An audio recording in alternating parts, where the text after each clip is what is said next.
All right. Hi, everyone. Welcome to this episode of ThinkTank Thursday. I am Candy, and I'm excited to be here with you today. On Thursdays, Trainertainment likes to take a little bit of time away from the doing. There's always so much doing to be done, and spend a little time thinking. And we have a really fun guest today about a really relevant topic. So first, I got to give a big shout out. We got our 2021 digital sponsors. You see them on the side here. We've got Creative Works, Redemption Plus, Party Center Software, Hagar Communications, Simnox, Embed, and People First. And without them, these episodes wouldn't be coming to you guys every single week. So now let's meet our guest for the day. Take a few minutes and tell them who you are and what it is that you do. My name's Carrie Rokosz, and I own a company called Rokosz Studios with my husband. And Chris and I and our partner Ryan, the three of us work together to help family entertainment centers reach customers on Facebook. And we do it a bit different than most of the other advertisers and marketers out there that are pitching the FECs. A lot of the other people that are in our space are pushing paid ads. And we don't do paid ads. We don't do boosts and things like that. We're organic content creators. So we execute an organic strategy, which is much more time intensive and takes a lot more work, to be honest. We're the content creators behind the scenes that are actually creating the videos and the interesting content every single day that causes Facebook to push our posts out organically in front of parents of school-age children. And you're not just pushing ads out in front of them in a social space, you're giving them social, light and fluffy, fun, topical little bits of content that really gets them interested in a brand and creates brand loyalty. It's not lightning in a bottle. It's a long-term plan. You know, we're talking about building longevity and building a real brand and connecting it to a community. And I'm excited about being on with you, actually, because I've been watching Beth for a long time. My husband, Chris, and I, we live in Tampa. We're right down the street from, Orlando is not far from us. So we've been going to IAPA on and off for 20 years. I've heard Beth speak before. And she's always saying the same things that I'm saying about, creating a real experience, creating a real connection. It's not enough to just throw kids in a party room and, put sanitizer on the counter. That's not going to cut it, right? Right. So we're extending that feeling through Facebook, to the parents, showing them the experience and giving them a reason to actually, care about our clients' brands. And we do it every single day consistently, which is the hard part, really. I know a lot of FEC owners, they try to post, or the manager tries to post as often as they can, but they run out of ideas really fast, for posts, and they don't have time. So we're publishing interesting video posts on their pages every single day, 7 days a week. And it's the consistency, really. There's a lot of different things that are coming together, but consistency is a big part of it. I know time is the thing that we have that's finite, right? We all have the exact same numbers of hours in the day, and us being consistent with that as operators sometimes is not easy to do. We actually call our product, the company is Rokosz Studios, but the product is what to post. And we call it what to post because that's like the problem. Nobody knows what to post, right? So. That's awesome. You've said it's you, your husband, and you have a partner named Ryan. How did your team come to be? It's interesting. So Chris and I are former broadcasters. So he and I met in broadcasting when we were really young. We both were on the air when we were 19 years old in Tampa Bay, which is the 19th largest broadcast market in the country. So we were lucky that we just happened to be in such a big market. And he worked in TV. I was on the radio. And in the early 2000s, when MySpace came up, remember that? We were really just positioned perfectly to move into that direction. We were already creating content on the radio every day and on television that builds audiences and generates ratings. So the radio and TV stations can sell all the ads and, things, So we're already content creators. So when social media started to come up, at YouTube right behind MySpace and then Facebook, I got it right away. So I was experienced enough to know what I was doing, but still young enough to understand that things were going to change. Unlike a lot of the people that I worked with at that time, right? Yeah. So Chris and I were among the first wave of YouTube producers to fill the internet with video in the early 2000s. And we've been on all these, big production adventures over 17 years in business. And all of our years, we've created content to help businesses reach customers on the internet. And we have a deep understanding of it because we came up with all of this, right? And then Ryan, our partner, we're really a power team, the three of us. Ryan actually comes from the FEC business, and he used to be our biggest client. Yeah, Perfect. Oh, So, okay. He was your yes. client. So Okay. yep, he used to run 7 locations himself, and he's been running FECs for all the years that he started when he was a kid, just like we started when we were a kid doing what we were doing. And he actually became the president of the International Laser Tag Association back when that was a thing. So a lot of people know in the FEC business, especially in the laser tag space, they're familiar with Ryan McQuillan. So he's our business partner and he's our production manager, and he works directly with our clients and he helps Chris and I make sure that we're all about the social content and generating the light and fluffy fun things every day that cause Facebook to push the posts out to the people that we need to reach. Ryan makes sure that we're working on also producing content that's promoting the things at the FECs that's going to generate the most revenue. Because every now and again we get a request from a client to promote something, and Ryan might actually show them that if they do that, they might lose money. Oh, Like wow. if Yeah. redemption, I hear things like about redemption if they don't understand, like they're doing they say it's a low cost special for $2 video games or something. Well, if you're giving away prizes, well, boom, you're losing money, right? Mm-hmm. So Ryan, has a lot of knowledge that helps keep us on track so that we're doing things that are generating, promoting the right things to generate revenue for the clients. Awesome. I will get in some questions about Facebook and your philosophy, but how do you time back? Like when you're creating that much content, the creative energy that takes can at times be exhausting. So like what tips have you come across? Do you like batch videos and come up and so you're in camera all the time? Like what are some of your tricks there? I'm fascinated by that. One of the important things to keep in mind is so socials. Facebook is a social platform. It's not an advertising platform, right? It just happens that the whole world is there, and businesses need to advertise to people. So therefore, there are a lot of ads on Facebook, but that's not why people are there, right? So people are there because they want to, see fun things or see things from their friends and family. As a matter of fact, when my son-in-law graduated Air Force boot camp last week, we had to watch the graduation on Facebook. It was the only place that you could see it. Mm-hmm. And churches and schools, everything's being organized on Facebook, right? So that's why the people are there. So when a business is trying to figure out what content to create and publish every single day, almost everyone that I talk to, they're thinking about like their specials and, Wacky Wednesday and things, their birthday party promos. And yes, of course, those things should happen, right? Mm-hmm. But the way that you get people to actually be interested in your brand, and more importantly, the way you get Facebook to push the posts out to the people you need to reach, is creating what we call a social content calendar. So we have produced a social content library. It's all video. And it has interesting, fun little topical pieces of video for the entire year, every single day. And that's a tremendous amount of work to come up with those ideas. Like you're saying, Facebook tells us things like, be topical, be relatable, be local. Mm-hmm. And guess what? When I was in broadcasting, do you know what my managers used to tell me? Be topical, be relatable, be local. It's the same game, right? So so what does that mean really? So, what's topical? So we try to produce content that matches the seasons, right? Each month has an overriding theme. We try to identify fun little video series that we can drip out, and then we relate the series to the theme. For instance, let's say it's fun facts or tips, right? Mm-hmm. In January, we had tips videos running on how to keep your New Year's resolutions.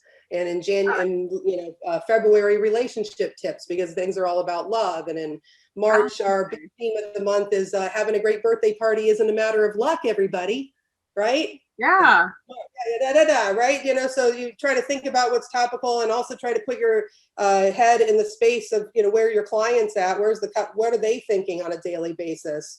And, what little bits of content can a business drip out to that person that relate to them on a personal level, not just, hey, here's my latest birthday party package. Because really, that's just the fastest way to get Facebook users to say, don't show me this. They can hit that 3 little dots at the top right of every post. Yeah, don't show me this, hide this post. They mark it as spam, and then boom, Facebook automatically thinks that the posts that are coming from the Facebook page are spam. So Facebook doesn't want to show spam to people. Facebook knows that people are there for cat videos and fun and not really to be advertised to. Yep. Right. So it only takes a few of those actions. And that's what I see a lot when I look behind Family Entertainment Center Facebook pages. One of the main things that I see is that they're spending a lot of money on ads. And their post reach is, sometimes the post reach is in different states or different countries because they didn't set the targeting right. There's all kinds of weird things that go on when they're trying to drive it just with the paid ads. You have to have an organic strategy underneath it. Because in my mind, both sides are important, but the paid ads are like, hey, I'm promoting a thing on Thursday night. I'm going to run some boosts or, some ads for that thing. Fine. But in addition to that, you also need to be in their news feed every single day with something light and fluffy and fun so that you can build a relationship with that person that's beyond just like, hey, here's my thing that's happening on Friday night. That's fleeting. It's interesting you brought up the targeting and the places. When I was in operations, I had someone under me who would always talk about the number of people who followed his thing. And like when I was like, okay, let's look at this. Like I think 35% were people that could never come to his facility ever because they were in different countries or like 12 plus hours away from there and things like that. And I was like, that's great, you built this, but you're not doing like the organic. You need people who are targeted who can actually come and see this message. Now, Carrie, when I used to help people, it was about, they used to say should be 80% conversation and 20% promotional. What's that? What is that? What I always say. Is that what it is? Still is? Yes. I'm so happy that you know that. Yeah, Facebook tells us that we should do 80% social content and only 20% branded content. Now we do break that rule because our clients really, if we were only doing 20% branded content, our clients wouldn't be happy. So we're always riding this line between making Facebook happy and making the clients happy at the same time. Like, how do I turn the social content branded at the same time? How can it be both? Right. How can it be both? Yeah. Right. You can sneak so we actually used to do that a bunch of years ago. Chris and I would, let's say it's a National Pet Day. Okay. And, there's a cute video of pets and the interaction that you're asking for is please comment below with a picture of your pet, right? In the old days, a bunch of years ago, we used to run that Pet Day video. And at the end, it would say, Pet Day brought to you by this family entertainment center, and that was a cute way to like sneak the brand in there. Yeah. But Facebook said, please knock that off. So we've stopped doing that.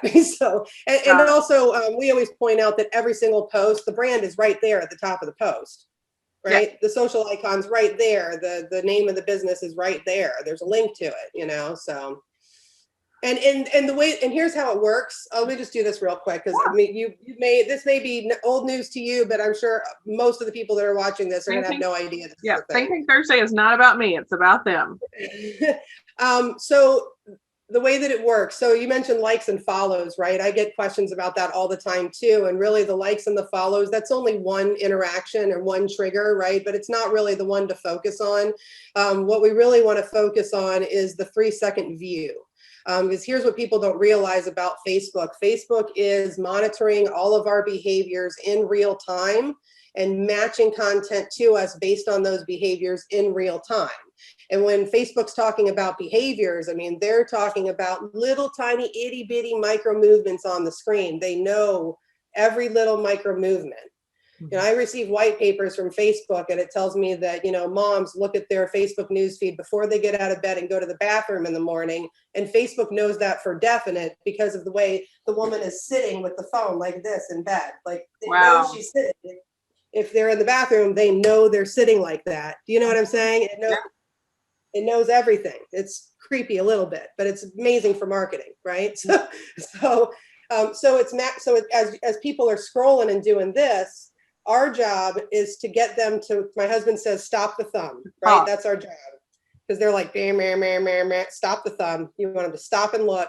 And if we can get them to stop and look for 3 seconds, Facebook registers that as an engagement and automatically starts showing the post to that individual from the page more often, right? And it also, and here's the best part, it also starts showing posts from the page to people who match that same person's behaviors in their local area. Right? Because Facebook's whole goal, a lot of times people say to me, Facebook just wants my money for my advertising money. That may or may not be true, but what their real goal is to keep us glued to the platform for as many hours as possible a day. That's their real game. So, and Facebook knows if they don't have a reason to stop and look, right? Or if Facebook's showing the person things that they don't like, they're going to go somewhere else. There's a million other platforms out there, right? So, we try to get them to stop the thumb, look for a few seconds, and then boom, that's how the content spreads and reaches that person more often. So so if you can think about that and then think about what I was saying about the social content, the National Pet Day or whatever it is, Facebook's looking for specific things when it's deciding what post to put in front of an individual. And your posts are competing with 2,200 other posts at any given moment in time as you're trying to reach, not you, but the Family Entertainment Center is trying to reach that mom, and she's got 2,200 posts competing to get in front of her eyeballs at all moments of the day. Every time she scrolls or he opens that app, refreshes it, all these posts are competing. So when Facebook's trying to decide what to put in front of her, it's looking for things that are topical, all these things I'm talking about, right? So Pet Day is a great one because it hits all the triggers. It's a video, it's cute, fun and fluffy. This mom that's going to see that video obviously is into animals. She's looked at them before. That's why she's going to see that thing, right? And as long as we get her to stop the thumb and look for a few seconds, then boom, then she's going to see the birthday party video that publishes 2 hours later, right? Yeah. So it's like you have to sneak in there. Yeah. It's when you talk about likes and follows, I used to call those vanity metrics. When we were talking, I'd be like, those are vanity metrics. Those mean nothing. Like, let's talk about the metrics that actually mean something. So which leads me to a question that wasn't already on our list, but if you're telling people to look at 2 to 3 metrics and tell them if they're doing a decent job or not, what are those 2 to 3 metrics? Obviously the 3-second view, you said that one. Is there other ones that you would suggest? Yeah, our job is to push up the organic post reach and the engagement, and one thing feeds the other. So if you know the game on Facebook and you're aware of what Facebook wants from you, and that's videos every day, lots of diverse content of all different kinds, all these topical fun things and whatnot. If you're aware of that and you have the production power to play the game, it does take a lot of time to make all the content, even though we've been at it for years. I mean, we all sit in front of our computers for hours making these videos, right? Yeah. So if you have that resource and the ability to create a whole content plan and all these things, then Facebook will push your posts out. That's step one, is getting out there, right, in the news feed. And then, so that increases the reach because the videos are topical and they're all these things that Facebook wants. So boom, that increases the reach. And then as they start to engage by looking at the videos and hopefully commenting and things like that, then that engagement also increases the reach, and the reach feeds the engagement and the engagement feeds the reach. It's like this awesome snowball, that just keeps getting bigger and bigger and bigger. And you're talking to the right people because Facebook, again, their whole mission is to make sure that the right people see the content. So, and also you were mentioning about, we were talking earlier about how the reach, and, we see things behind the pages where the reach is not in the local area. Yeah. Our content, it's interesting because I work on pages all the time where they were spending a lot of money on ads and their reach was all over the map, right? And then we tell them, stop doing that for at least 6 to 8 weeks. Let us do our organic strategy so our algorithm can learn about who really wants to see your content. Then you can layer your boosts on and they'll be more effective. But as soon as we start doing the organic strategy, the post reach sucks into the local area. Which is what you want, right? Those are right, automatically, without us having to tell it to do that. Yeah. When Ryan first started working with Chris and I, and not as a client but as our partner, he was like really kind of freaked out by that. He's like, we start publishing on these pages and then the metrics all just move. And I'm like, well, yeah. But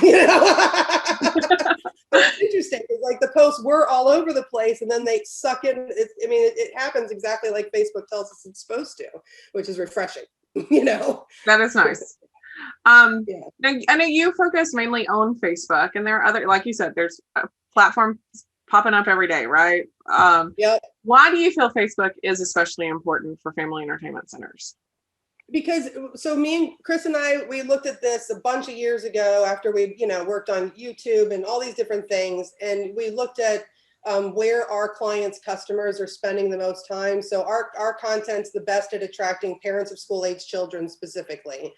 And if you look at where those moms are spending the most time, it's Facebook by a landslide. And actually human beings spend more time on Facebook than any, the moms especially, but also all humans. They spend, we hear all the time, I hear chatter about, Facebook's going to go away, or, you hear Facebook's very controversial at certain moments, and what Instagram might be more important, or maybe Snapchat. I used to get a lot of questions about Snapchat, all these things. Chris and I always stop and think about how the users are actually using each platform. Okay. And for a family entertainment center that's trying to reach parents and families, Facebook is the place of discovery specifically for what the family entertainment centers are offering.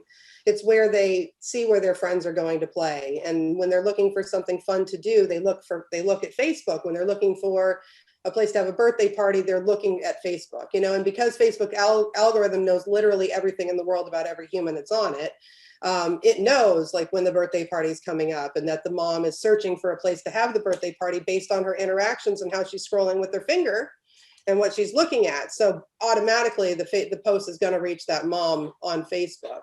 I think that they're on Instagram more for like, style tips and makeup tips and influencers and things like that. And Snapchat is for some different things that I won't mention on the show. Yeah, there's some weird stuff going on over there. I don't know. I wouldn't want my business over there, but I mean, Facebook is so smart. I just think about wanting a new pair of boots, and I'm not one who actually spends a lot of time on Facebook outside of working on the Trainertainment Facebook page. Like that's the main place that I go, but it still hears that I want boots, and then I'll see them pop up all the time. We were just noticing recently with our, son-in-law graduating boot camp, and the only place we could watch it was Facebook. It was not available anywhere else, especially because of COVID. And our church also, has moved to online services, and they might even sell there's a talk about selling the sanctuary at the church that we go to down the street. Yeah. And really, moving completely into the Facebook space. And then schools and PTAs and college, program, they're all organizing through Facebook. So, when you're military and your church and your school, like how are we ever going to get away from this? It's not going anywhere, it's too ingrained in our lives. And I did not foresee that happening in the early days when it was, MySpace and YouTube and these other things were coming up. I had no idea that Facebook was going to eat up the world like it did. Yep. So, and I always feel a little bit bad. Really embrace it because that's where the parents of school age children are spending the most time. I mean, how can you not be there? I always feel a little bit bad for Tom from MySpace. He just wanted to be everyone's friend, and then MySpace just went away. I miss MySpace. I love the top 8 thing and the theming the pages and the whole thing. I loved it. That was a serious decision. Which 8 of your friends are your top 8 friends this week?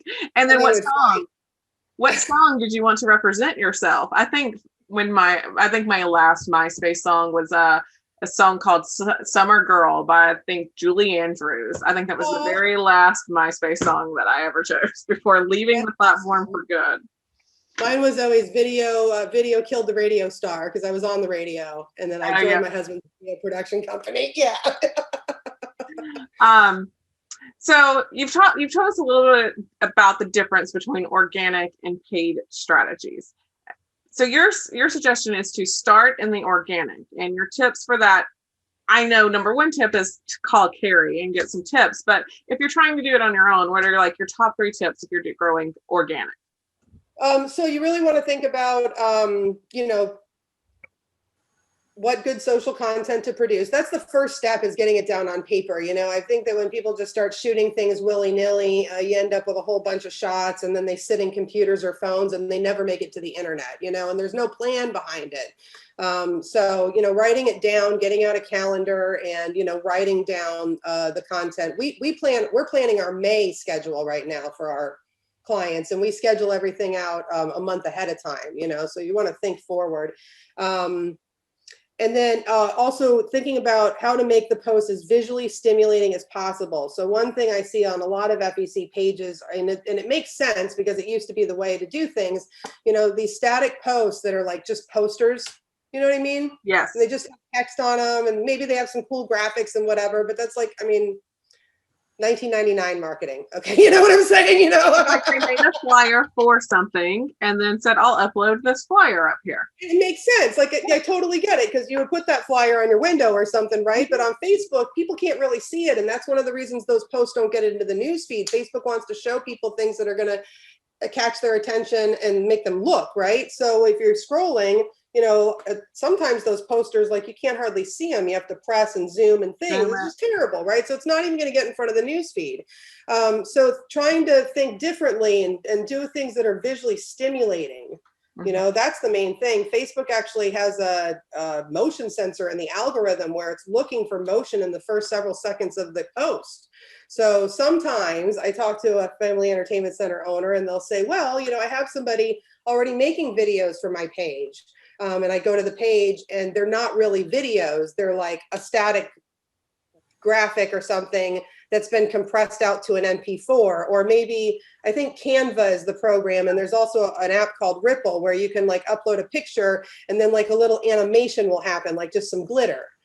Facebook does not consider that to be a video. That's totally a cheat. Interesting. And Facebook will actually pull your post out of the news feed if you're doing that. In 2017, they made that like a rule. Don't do this. They put articles out about it. So you really have to really think like a video producer and start to think about, what is visually stimulating, what shots are going to, cause people to stop and look. All of our videos are designed on purpose to get people to watch for at least 3 seconds, hopefully a lot longer. But that's hard, so like one of the things that frustrates me about Facebook is that Facebook is like, hey, everybody, you have a cell phone, just make content, just make it. You have a phone, make it, right? And I'm like, God, I spent decades to train to be a great content producer. The idea that somebody with a phone just can just start making content every single day is ridiculous. It takes hours and hours and hours, even for a professional to do. Right. So it can be discouraging. Like you may think you have a good social post, or you may think you have a good engagement question, or, whatever it is. And then you put it out there and you feel good about it as an operator. And then you're like, wait a minute, no one saw this. And what I think people don't understand, and what you have alluded to multiple times, is that it's not one post. It's not like how good this one single post may actually be. It could have been a beautiful post. But because all of the things before and after that post may not be going in alignment with the way Facebook wants you to, that one post is not enough to get you the views that you need. Yeah, you do understand exactly what I'm saying. That is exactly it. It's not, I say that all the time. It's not one post. It used to work like that. There was a time a long time ago, 2007, when Chris and I, 2007 to 2011, we could produce a video and put it on a YouTube channel and it would shoot up to the top of Google, and it was amazing. I actually have here's another example, a Facebook example. We have a fun fact that we run sometimes back to school time. It's a few different fun facts, and they are related to school bus safety, right? And I don't know, a bunch of years ago when we first published that video, probably 7 years ago now, on one of our clients' pages, it got 360,000 views. Just a little video with a school bus safety fact. That does not happen anymore. It's not, because back then there weren't that many people that were producing videos and creating great content for the platform. So one little thing would stand out a lot. But now, like I said, you're competing with literally thousands of other posts. And it is discouraging. And that's why Chris and I changed our business model 8 years ago to be able to help these small business owners do all these things. There was a pivotal moment in our business. We used to produce only for big national brands, really big companies, because that was the only, companies that could afford us back when we were shooting on bigger cameras. We had a studio and a big team and all this. And then a handful of years ago, Facebook sent us a 70-page white paper. And the white paper was the first time I ever received information directly from Facebook. It came right to my email inbox. It was called Moments That Matter.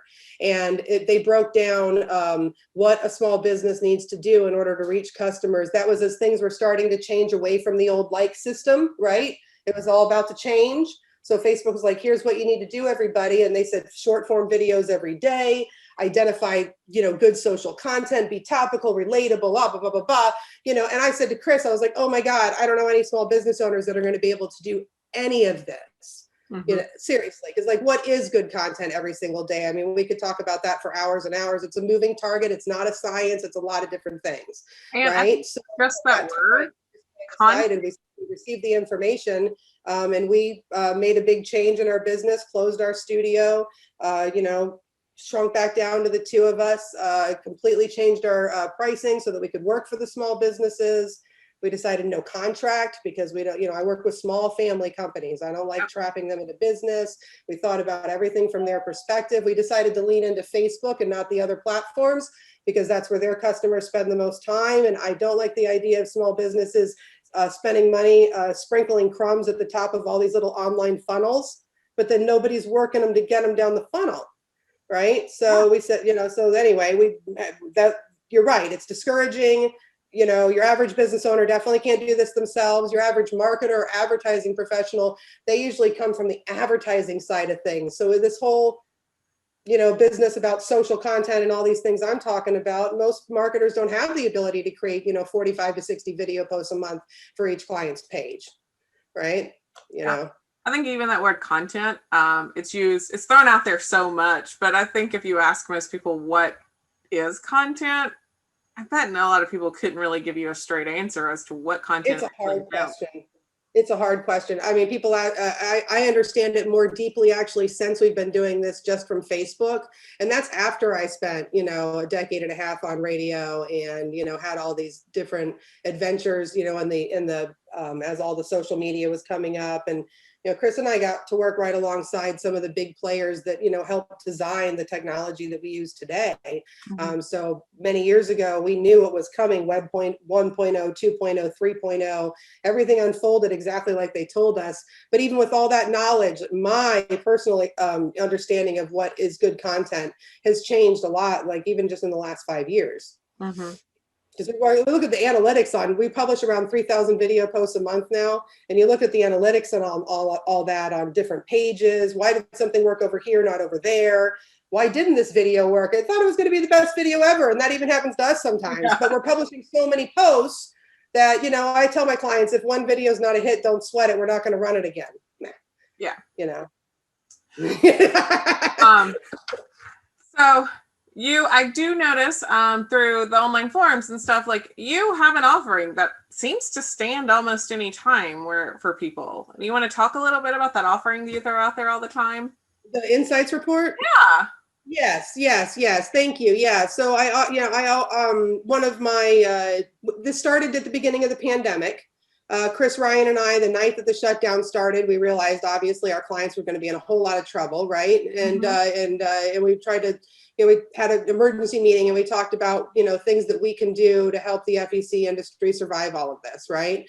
And one of the things I said was, hey, let me start analyzing their insights because most of the people I talk to, they can barely access. They don't even know where the insights are. Yeah. And if they do know where they are, it's always that one overview screen with all the boxes, right? You know what I'm talking about? Yeah, exactly. It doesn't really tell you much, Yeah. All it tells you is what this little snapshot, how this snapshot of time compares to this one. We're looking for bigger trends and things, and plus I have extra dashboards that I use that have deeper insights that they don't even have access to. So so we used to charge a lot of money for those reports. And when the pandemic started, I said, let's just waive that fee and I'll do an insights analysis at no charge for any FEC owner that wants me to.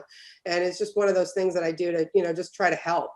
And it's not a trick. Every now and again, I get a message from somebody and they're like, I want that report, but only if it's really free. And I'm like, I get it, because there's a lot of people that are kind of slimy in the internet space. So I get it, but I'm not one of those guys, So the Insights Report, I get in there and I start showing them things like most of the time, here's what I see. Most of the time I see that they're either not publishing, which is one thing, or even worse, they are publishing. Some of them are paying somebody full-time to publish for them. Maybe they even had another company that's been publishing for them. But because the posts are not in line with what Facebook wants, the posts are like for nothing. There's nothing going on. And sometimes the reach is in another, I'm not exaggerating, in another country, like weird stuff back there, So I show them all of it. I give them a report and it shows them, here's the static posts and the things that are messing things up. And hey, take a look at all these analytics. You see how, look over here, you're reaching people in, this country and not where you want to be. And, but it's always an eye opener because the owners, they have no idea that data is even back there, let alone how to analyze it or do anything with it. Well, let's be honest, that data is a whole nother language for a lot of people. It really is. Yep. And like you said, there's so much data back there now. They just added some new insights actually in one of the dashboards that Facebook has. And if it's not like your job is to keep up with all that, if it's not a person's job to keep up with all that, the algorithms change almost nonstop now. And they only really let you know sometimes about the big changes. The minute changes, they're not going to send out a big press release or a big, thing and let anybody know about those. You kind of got to figure those out. And if you're not dealing with it every day, there's no way the normal person can just figure that out.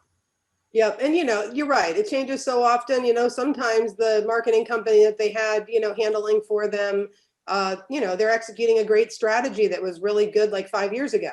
Mm-hmm. But yeah, the owner has no idea. So this topic is one of those that could go on forever, but I don't people won't watch it for that long. I'm about a 40-minute, but I have to ask you the signature Think Tank question. Are you ready? Okay. Yeah, I'm ready. Okay. What do you do on a consistent basis to help yourself and others grow? And this could be 2-part answers. There could be an answer for yourself and then another answer for others. Okay. Well, for me, it's an easy answer. Things that I do to help myself grow consistently. Actually, I take dance classes every week. Very cool. What kind? I'm very serious about it. It's twice a week. I go to tap and ballet. If anybody watching this is anywhere near the Largo, Florida area, there's the most amazing dance teacher at the Largo Community Center. She's been teaching for decades. And I've taken dance classes on and off my whole life. And she's just, what a special treasure she is, so much knowledge. Awesome. Yeah, so there's that. And then, I go to church and my husband and I like to talk philosophy a lot, actually. It keeps us grounded and, we have a lot of deep conversations and it helps us grow as humans.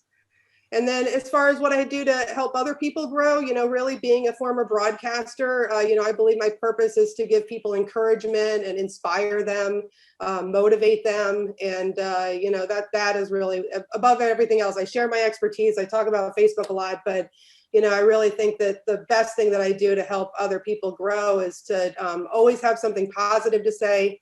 There's so much negativity out there in the world, right? Mm-hmm. So always positive, always friendly, and just always trying to motivate and encourage other people.